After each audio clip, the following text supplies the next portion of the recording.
All right, guys. So, welcome to the first part of my technicals. Pretty much in the technicals, the first thing I usually do, the first thing I think most traders do is they start with their support and resistance. So, if you guys know what support and resistance is, for some of you guys that are new, it's basically like, let's say for example, we got a line, all right? All right, so let's say price, my arrow tool. All right, let's say price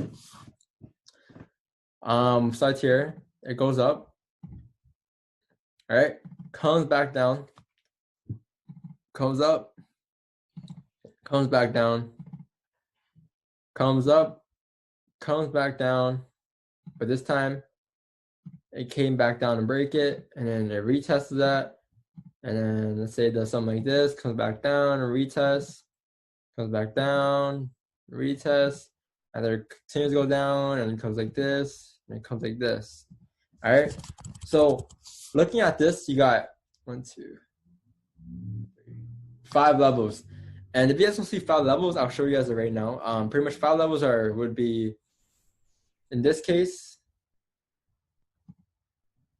let me just highlight this part. This would be your resistance right now, right? Because you see that price is rejecting it like multiple times. So you see rejection, rejection, rejection, and this will now determine your resistance. And then you got your support right here, because price came 1, 2, 3, 4 touches down to support, and you got price coming down here. So this is another level of your support. And then, okay, you got one more over here because price came up and it retested this level. So now, pretty much this support on the left side, since it broke it and came out to retest it, it now becomes a resistance now because now it's at the top. So whenever the top is resistance, the bottom support, just think of it like that. If it makes it easier for you, think of it like,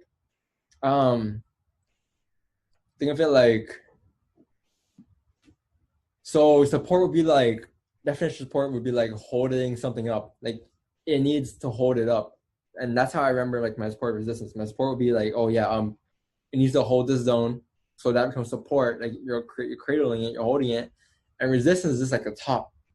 It's just like the top. So pretty much the opposite from support. So all you gotta do is remember where support is. If you remember support's at the bottom, you're good to go. Just remember that support's at the bottom and resistance at the top. Usually, yeah, the opposite. So resistance at the top, support, broke it. So now this comes resistance because now that it's on top, it's at resistance. And this is the bottom, this is support now. If you drag it all the way across, this now comes resistance. And now you got main support forming here. All right. So you got 1, 2, 3, 4 levels here. So obviously in the markets, it's not always gonna come up. Like it's not always gonna be this perfect. Like I'll show you guys examples in the market later in the charts, but this is like a brief primary example of what support and resistance is and how it forms in the markets. And this looks like market structure right now, and I'll show you guys more market structure later on because it's a little more advanced for some of you guys that are new here. But let me just start with the simple stuff, support and resistance first, right? So let me just erase all of this. All right. So now let's see. Oh no, sorry, I shouldn't have erased that. Actually, no, it's okay. It's okay. All right. So let's see. All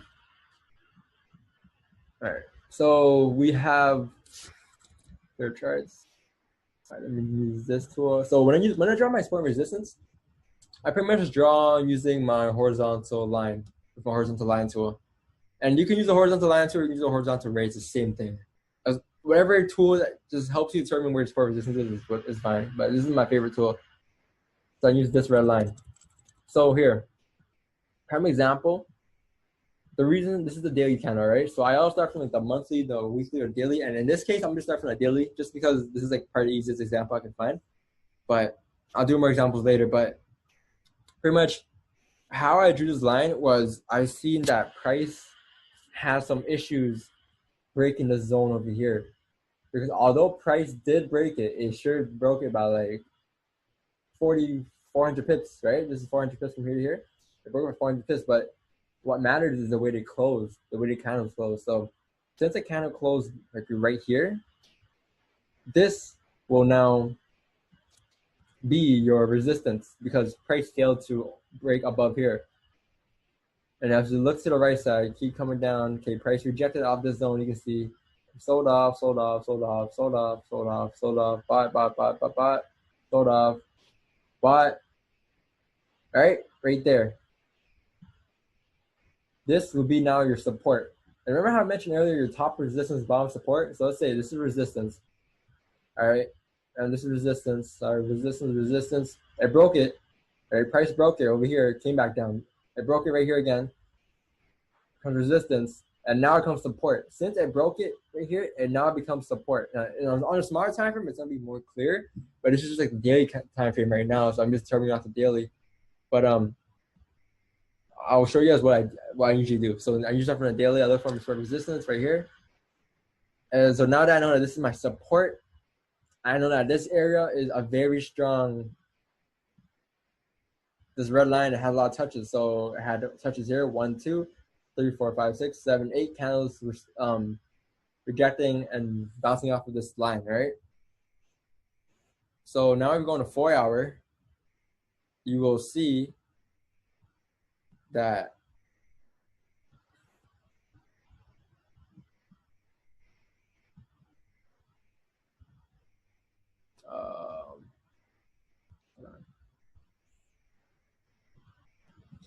here's the thing.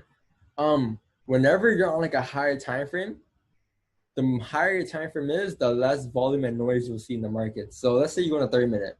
See all these candles that you see over here, and after once you go into hourly, all these candles you see, the higher time frame is, the less candles you'll see. So 4-hour, cool, daily, and now it looks like this.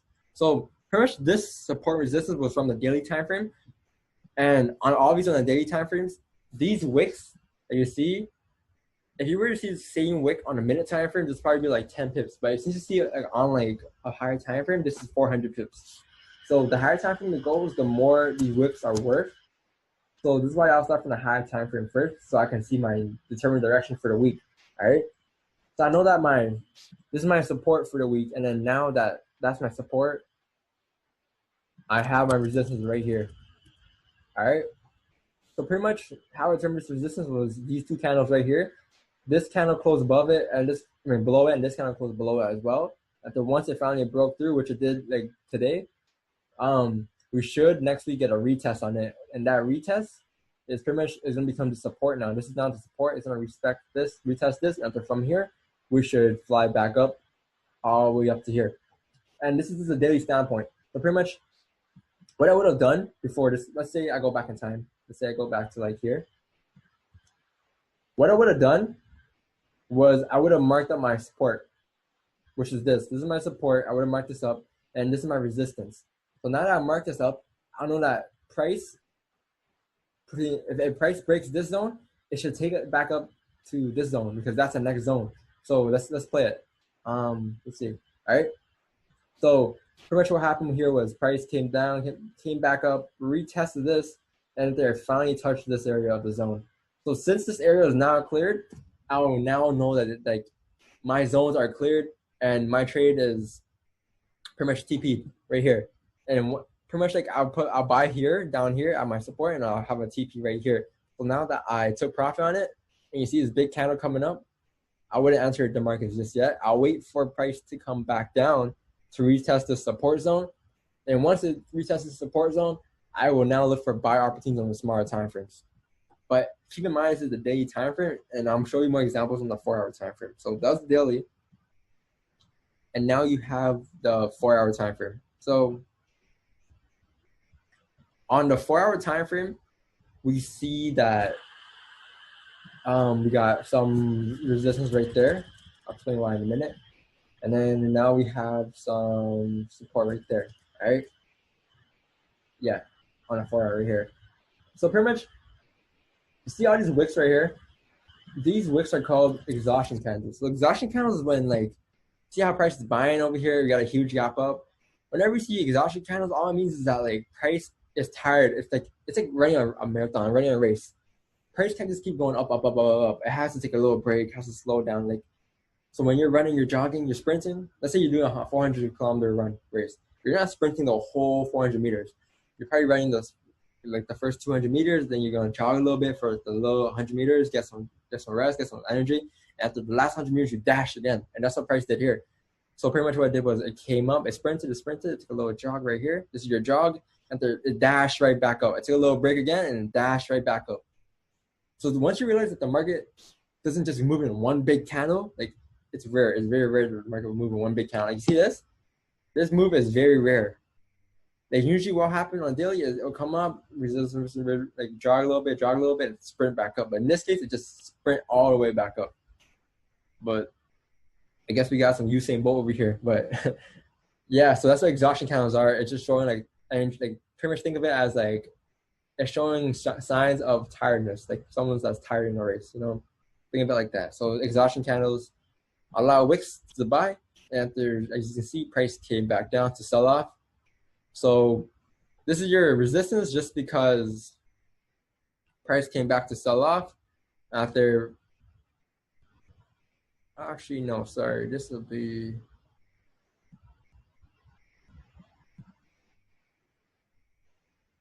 I think it's down here.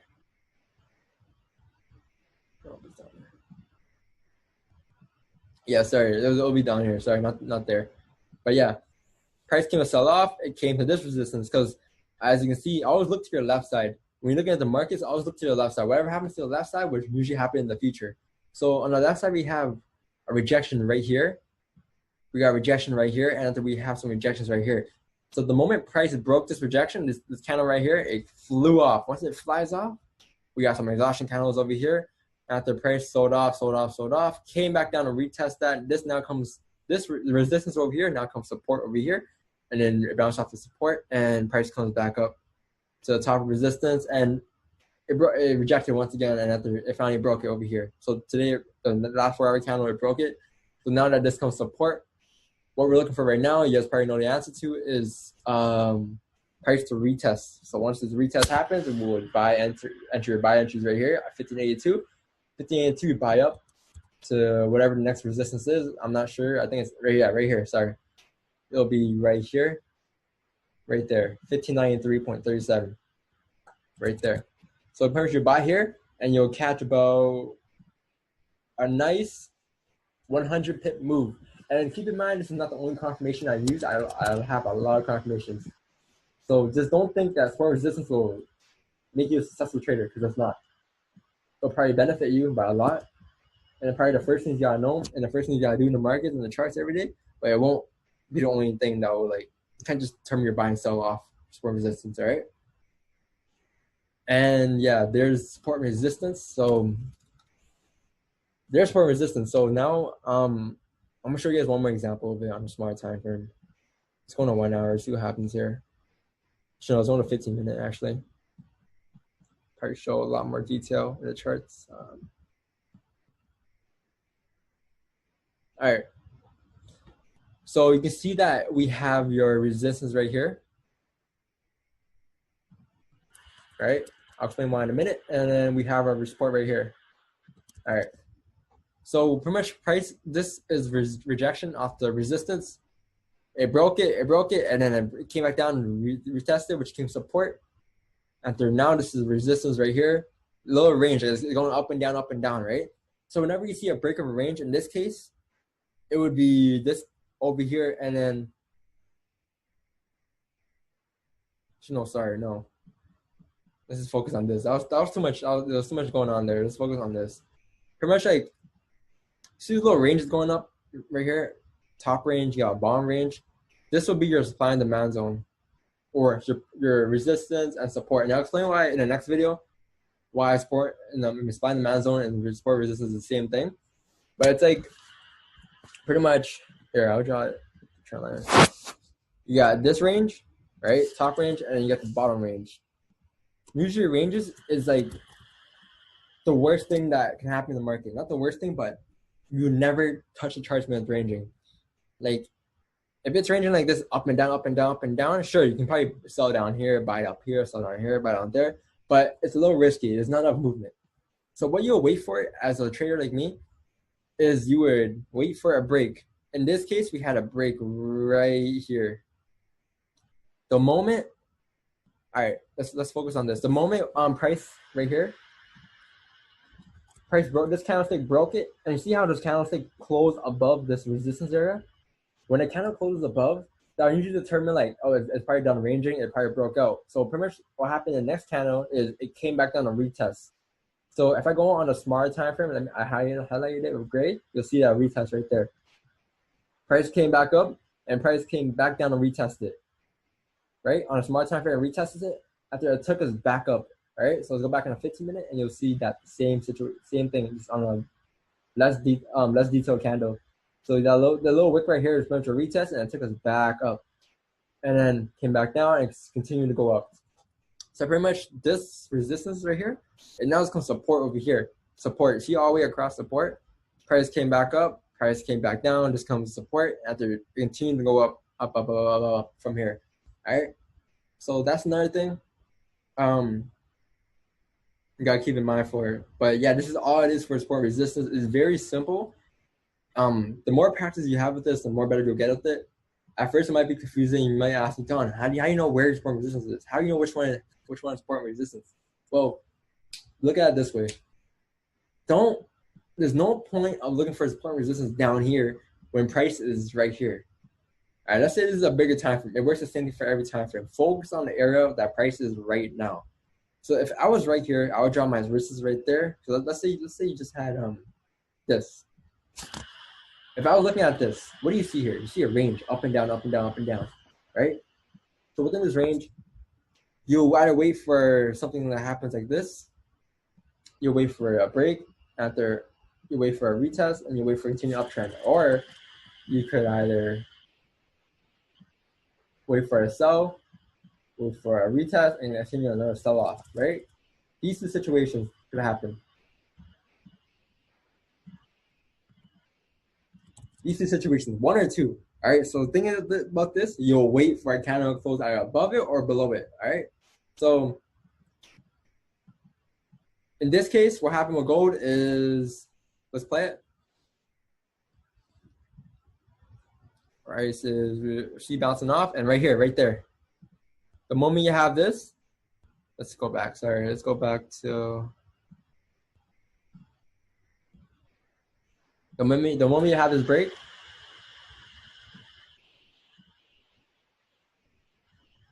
Right there. You wait for the candle to close, right? So let's say if there's a 15-minute candle close like this.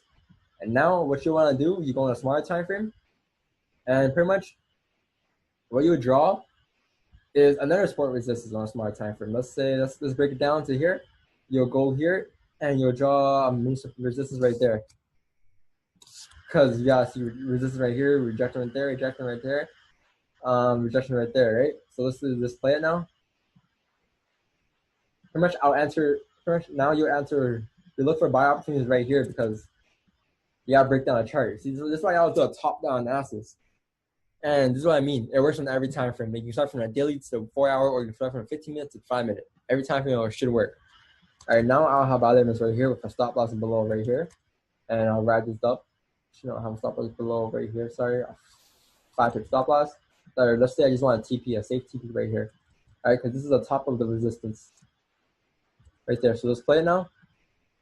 Wait for price to retest. All right. So right there, you had a retest. I'll probably market X around here.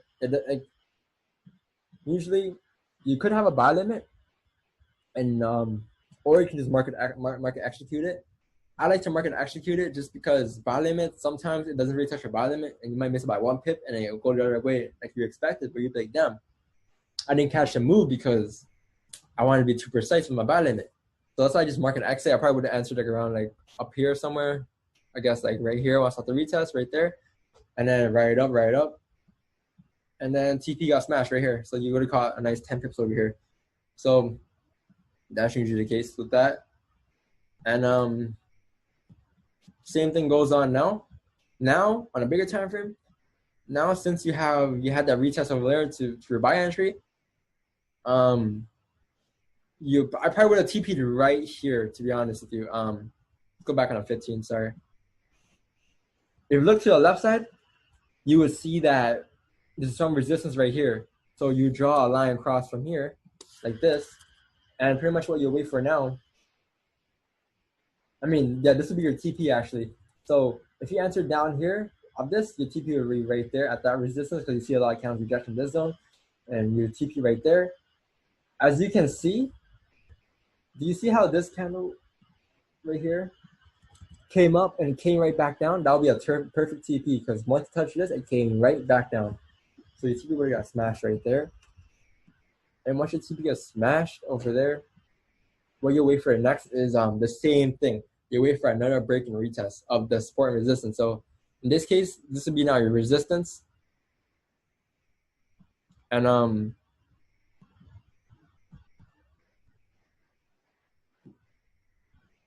actually, all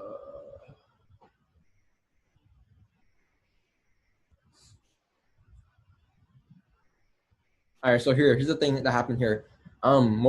Sometimes price doesn't always do this, and here's a prime example right here. So usually what happens is price will come up, break this area, and retest it, right?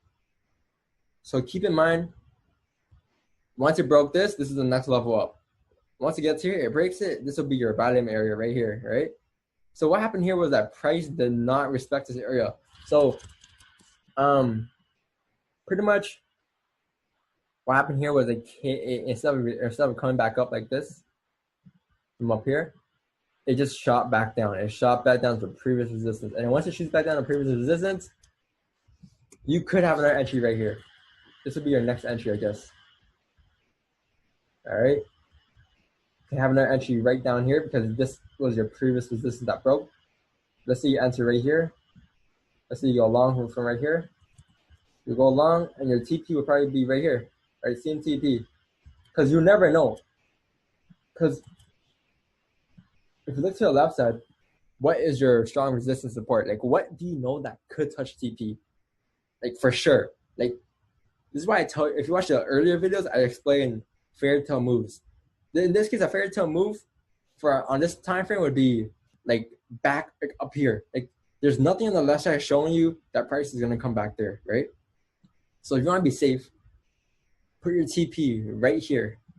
You would enter right here at the previous resistance again, and you TP right here, and catch the same move you caught down here, is the same move you caught up here, a nice 30 pips.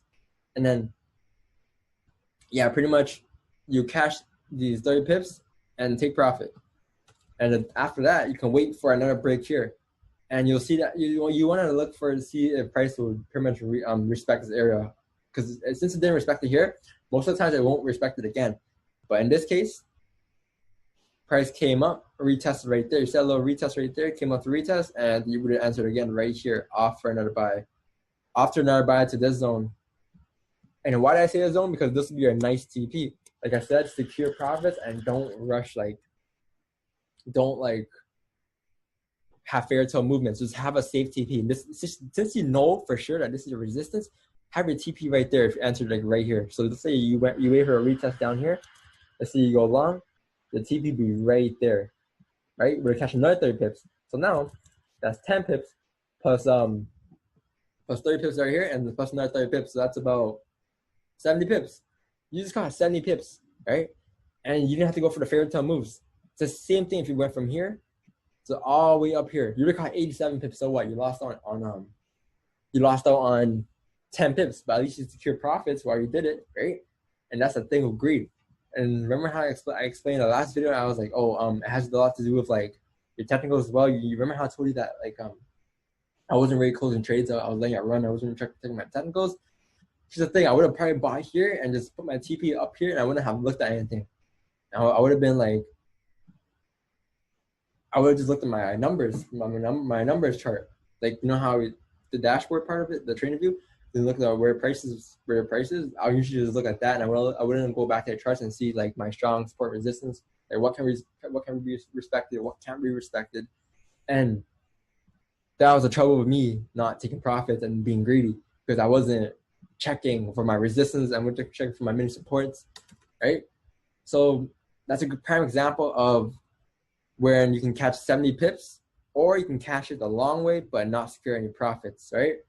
So since you took it from zone to zone, you secure yourself 70 pips in the bag, right? And now what you could do now is where price is right now. I know the market is closed right now, but pretty much I'll wait for another retest. Actually, there was a retest already, but pretty much this kind of right here, I'll wait for this to close. And once this closes, I'll wait for a retest right there. I'll wait for a retest right there. And my TP would be over here to your left side. So pretty much now is the time you can go on your bigger time frame. And your bigger time frame would be showing you your TP to be right here, because this will be your next resistance. And there's that. All right, so that's another 50 pips. So if you were to catch this move, that would be about 130 pips, right? No, sorry, 120 pips. That'll be 120 pip moves that you caught instead of just catching it from here to here, which is the same amount of pips, 120 pips as well. So pretty much the same thing. Could have caught 100 pips. You could have caught 120 pips while just holding it from down here, or you could have catch it from this area until this area, and then obviously from this area into this area and all those other zone areas, right? So pretty much that wraps it up for support and resistance. Like you can probably see that support resistance probably comes a long way. It can catch you a lot of pips without, and it can catch you a lot of pips without pretty much doing anything else. This is not even including trend lines. This is not including supply and demand zones. Not including Fibonacci. Not including any indicators. This is just support resistance itself. And I pretty much showed you how you can catch pips in the market just using support resistance alone. All right. So the next video I'm gonna cover up is probably gonna be my trend lines. All right. So yeah, stay tuned for that.